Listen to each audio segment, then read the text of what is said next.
Welcome to Unoya Consultants.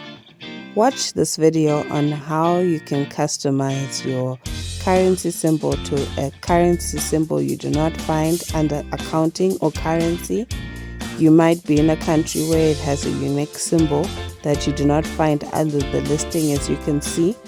Do enjoy the video. For more tutorials, please visit us at unoyaconsultants.com. Follow us on YouTube and Facebook.